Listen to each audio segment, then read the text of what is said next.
Saudaraku, apakah ada yang masih ingat tanggal 19 Juni kemarin? Ada apa kira-kira di hari itu?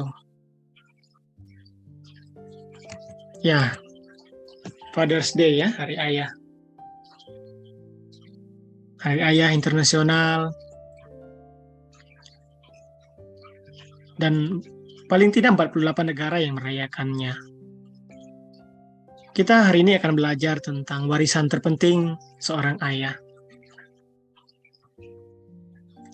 Kita akan membaca dari 1 Raja-Raja 2 ayat 1-4. Saya akan membacakan. Ketika saat kematian Daud mendekat, ia berpesan kepada Salomo anaknya, "Aku ini akan menempuh jalan segala yang fana. Maka kuatkanlah hatimu dan berlakulah seperti laki-laki.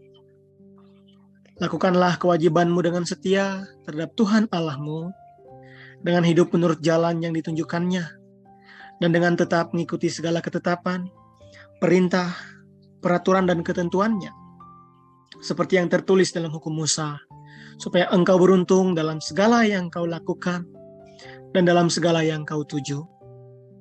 Dan supaya Tuhan menepati janji yang diucapkannya tentang aku, yakni, jika anak-anakmu laki-laki tetap hidup di hadapanku dengan setia, dengan segenap hati, dan dengan segenap jiwa, maka keturunanmu tak akan terputus dari tahta kerajaan Israel." Warisan terpenting seorang ayah. Banyak orang yang bingung memilih yang terpenting dari yang penting, atau memilih yang penting dari yang terpenting. Saya pernah melihat video di TikTok, ada satu tayangan gitu, wawancara seorang muda yang bertanya, mana yang harus dipilih, mana yang penting? Laki-laki atau pria yang jelek, namun setia, ataukah pria atau laki-laki yang tampan, namun tidak setia? Ya, pertanyaan ini tentunya tidak usah dijawab, karena kita semua sudah tahu apa yang akan menjadi jawaban. Semua orang tentu rindu dan ingin yang ideal. Ganteng, setia, tajir, dan lain-lain. Itu yang akan dipilih. Dan yang terpenting memang adalah yang setia. Jika harus memilih dari kedua pertanyaan tadi ya, kita memilihlah yang setia. Ada seorang ayah yang mengajak istri dan anak-anak jalan-jalan. Namun si istri menjawab, rumah belum beres, kenapa harus mengajak jalan-jalan? Enak saja kau mengajak jalan-jalan. Cucian masih banyak, piring masih belum dicuci sebagainya, masih banyak PR di rumah ini yang belum dikerjakan. Saudara, bersih-bersih rumah memang penting, cuci piring memang penting, ngepel lantai memang penting. Namun membangun relasi dengan anak-anak jauh lebih penting.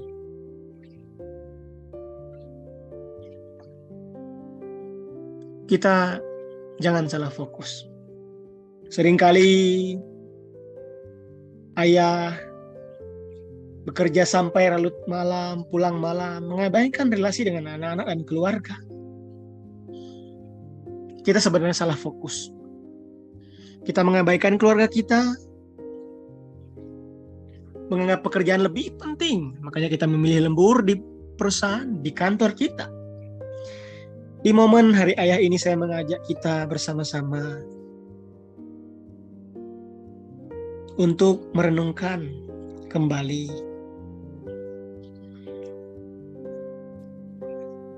warisan terpenting seorang ayah.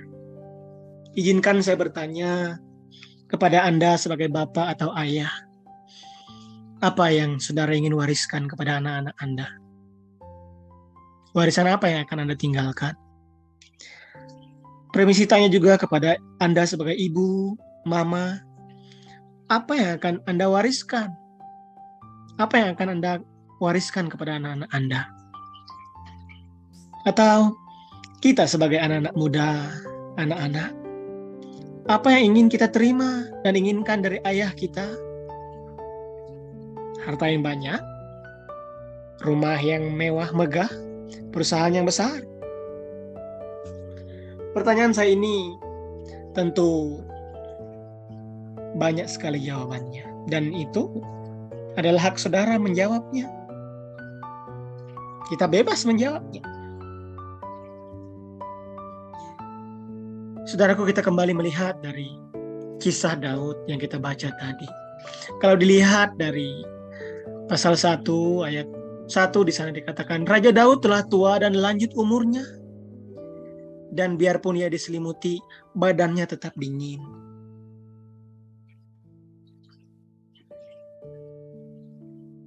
Saudara, badannya tetap dingin di sini artinya menunjukkan sebuah situasi dan kondisi tubuh Daud yang sudah tua renta, fisiknya lemah. Ini kondisi fisik yang kelihatannya lebih tua daripada umurnya, karena Daud diangkat menjadi raja pada usia 30 tahun, dan lamanya dia memerintah Israel 40 tahun.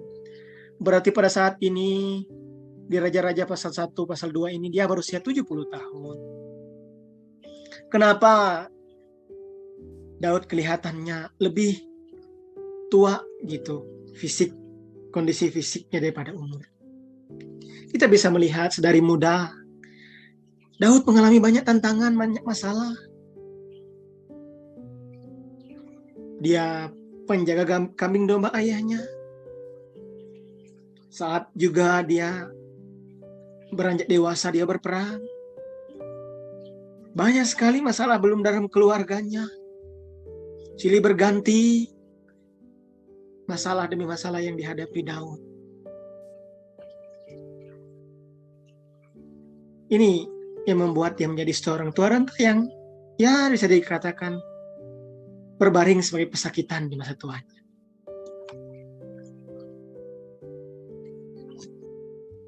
Di ayat yang kita baca ini tadi, 1 Raja-Raja 2 ayat 1 sampai 4. Di sana ada frasa pasal 1 ayat 1, ketika saat kematian Daud mendekat.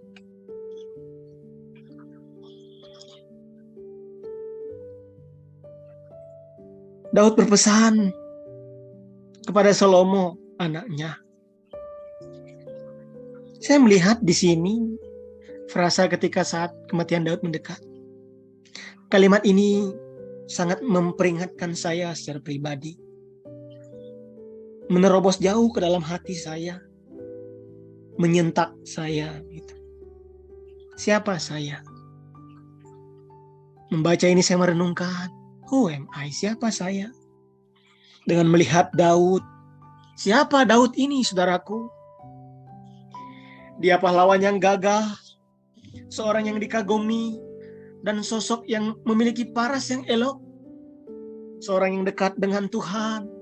Raja yang besar, pemimpin besar di Israel, 40 tahun dia memimpin. Bahkan seorang yang menjadi idola pemuda Yahudi pada masa itu. Namun ketika dikatakan di sana, ketika saat kematian Daud mendekat, Daud seorang tokoh yang mempunyai segudang prestasi, yang menggunung prestasinya. Namun saat ayat ini datang, seolah-olah menjelaskan bahwa kematian selalu menjadi pemenang. Tidak peduli seberapa kaya kita, apa potensi kita, apa jabatan kita, apa jasa kita,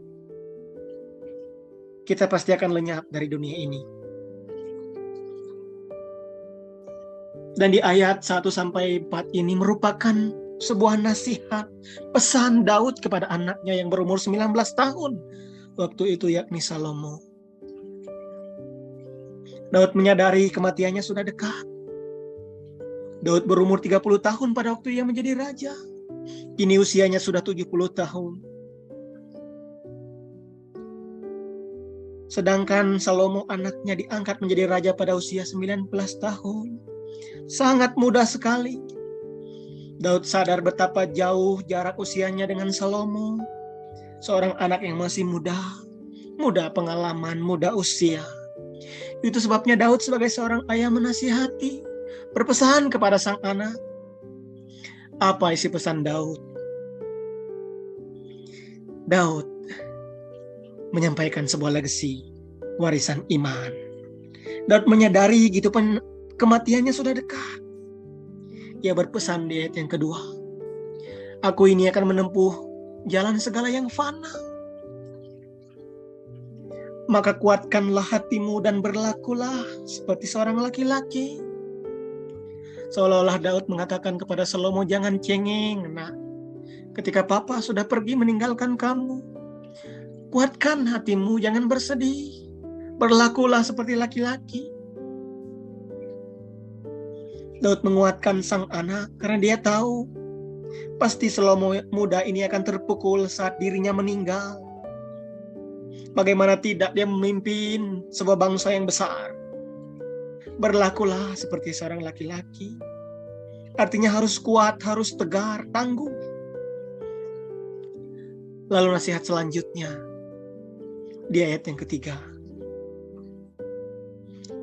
Lakukanlah kewajibanmu dengan setia terhadap Tuhan Allahmu, dengan hidup menurut jalan yang ditunjukkannya, dan dengan tetap mengikuti segala ketetapan, perintah, peraturan, dan kehendaknya. Seperti yang tertulis dalam hukum Musa, supaya engkau beruntung dalam segala yang kau lakukan, dan dalam segala yang kau tuju. Daud menyampaikan kepada anaknya tentang kesetiaan kepada Allah, kepada Tuhan Allahnya. Ini legasi iman yang lebih penting yang Daud mau sampaikan. Iman yang terus setia kepada Allah. Daud tidak menyampaikan bagaimana strategi perang yang bagus kepada anaknya Salomo.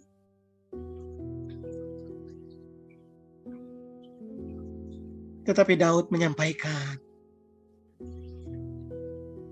warisan legasi iman. Iman yang tetap setia kepada Tuhan Allahnya. Tuhan yang memanggil Daud sewaktu dia masih muda di antara saudara-saudaranya. Tuhan yang mengurapi dia menjadi raja atas Israel melewati Natan. Tuhan yang menolongnya melawan raksasa besar yaitu Goliat. Tuhan yang menolongnya dari kejaran Saul, dari gua ke gua, dari gunung ke gunung. Tuhan inilah yang Daud sampaikan kepada anaknya. Daud tidak salfok atau salah fokus. Daud memberikan legasi warisan iman. Karena itulah yang terpenting. Daud tidak berpesan agar Salomo menjaga nama baiknya. Sebagai raja, Daud juga tidak mengatakan, nah, jaga mama ya, hormati mama, karena papa sangat mencintai mamamu. Daud juga tidak menasihatkan Salomo untuk mengasihi saudara-saudaranya dengan baik. Bukan menasihati supaya tidak boros, karena kekayaan ini papa dapatkan dengan keringat dan kerja keras. Bukan nasihat tentang supaya hati-hati memilih wanita sebagai istri, cari yang kaya, yang sederajat dengan kita. Karena kita keturunan raja, carilah yang sama dengan kita. Namun nasihat Daud tentang hal yang lebih penting daripada semuanya itu, yakni iman dan kesetiaan kepada Tuhan Allahnya. Setia kepada Allah. Perhatikan ayat yang ketiga di sana dikatakan, lakukanlah kewajibanmu dengan setia terhadap Tuhan Allahmu. Ini yang lebih penting yang mau Daud sampaikan kepada sang anak. Nasihat Daud ini diikuti oleh Salomo. Raja-Raja pasal 3 ayat 5 sampai 14. Salomo meminta hikmat kepada Tuhan dalam doanya, bukan kekayaan, bukan nyawa musuh. Saudaraku, di balik kesuksesan Daud sebagai seorang ayah, dia juga gagal. Daud jatuh kepada dosa perselingkuhan, membunuh berencana. 2 Samuel 11 ayat 1 sampai 26. Dia berselingkuh dengan Batseba. istri Uria membunuh Uria. Daud sebagai seorang papa tidak menasihati perbuatan anaknya yakni Amnon yang memperkosa adiknya Tamar di 2 Samuel pasal 13 ayat 21 sampai 22. Namun Daud berbalik kepada Tuhan dan bertobat serta menyesali dosanya. 2 Samuel 12 ayat 13. Dan pengakuan Daud di Mazmur 51. Dia mengatakan dia orang yang berdosa. Makanya Daud sebagai seorang ayah, dia gagal. Dan bukan tokoh Daud yang kita teladankan. Karena dia juga seorang ayah yang gagal. Namun saudaraku, kabar baiknya untuk kita, ada Yesus sang teladan yang sempurna. Dia setia dan taat sampai mati di kayu salib untuk mengasihi kita orang yang berdosa, supaya kita diselamatkan. Dia Yesus sang pribadi yang setia dan mengasihi kita. Ketika kita melihat cerita tentang pemerintahan setelah Daud yakni Salomo. Setelah Salomo berkuasa memerintah Israel 40 tahun lamanya, sama seperti tahun ayahnya Daud yaitu 40 tahun. Setelah Salomo, kerajaan Israel terpecah menjadi 2, utara dan selatan. Kerajaan Israel 20 raja semuanya tidak ada yang setia, mereka berbuat jahat di mata Tuhan. Di kerajaan utara atau Yehuda, 20 raja, hanya 8 raja yang berbuat yang benar di hadapan Tuhan. 12-nya jahat semua. Termasuk Salomo di masa tuanya, memiliki 1000 istri. Ia terlibat penyembahan berhala, tidak setia kepada Tuhan Allahnya. Tidak seperti Daud ayahnya. Saudara, apa yang kita wariskan kepada anak-anak kita? Bapak Ibu yang sudah punya anak, engkau sebagai ayah, apa yang mau kita wariskan kepada anak-anak kita? Jangan salah fokus. Mari wariskan teladan iman kita kepada dia, kepada anak-anak kita. Pamerkan bahwa dia Allah yang setia, sampai mengutus anaknya Yesus Kristus sang putra yang tunggal, Yohanes 3 ayat 16. Karena begitu besar kasih Allah akan dunia ini, sehingga ia telah mengaruniakan anak yang tunggal, supaya setiap orang yang percaya kepadanya tidak binasa, melainkan beroleh hidup yang kekal. Allah menyelamatkan kita orang yang berdosa, kita yang tidak setia, sampai-sampai anaknya diutus. Roma 5 ayat 8, akan tetapi Allah menunjukkan kasih-Nya kepada kita, oleh karena Kristus telah mati untuk kita ketika kita masih berdosa. Sampaikan kepada anak-anak kita bahwa dia pribadi Allah yang setia. Bulu yang terkulai patah, bulu yang terkulai tidak dipatahkannya. Sumbu yang berasap, yang pudar nyalanya, tidak dipadamkannya. Ini warisan iman yang perlu kita wariskan kepada mereka. Sebuah legasi iman. Jangan salah fokus, saudaraku. Mari wariskan iman kepada Yesus Kristus, kepada anak-anak kita sedari dini. Tanamkan di hati anak-anak kita, supaya mereka mengasihi Allah dengan setia. Setia kepada Yesus Kristus. Pamerkan Yesus yang setia kepada anak-anak kita. Yesus yang memegang hari depan mereka. Hari depan mereka yang tetap cerah, bersama-sama dengan Yesus sang juru selamat kita yang setia itu. Dan ada Bapa Surgawi yang memelihara hidup mereka. Warisan terpenting seorang ayah adalah legasi iman untuk tetap setia kepada Allah yang setia itu. Tuhan menolong kita. Amin.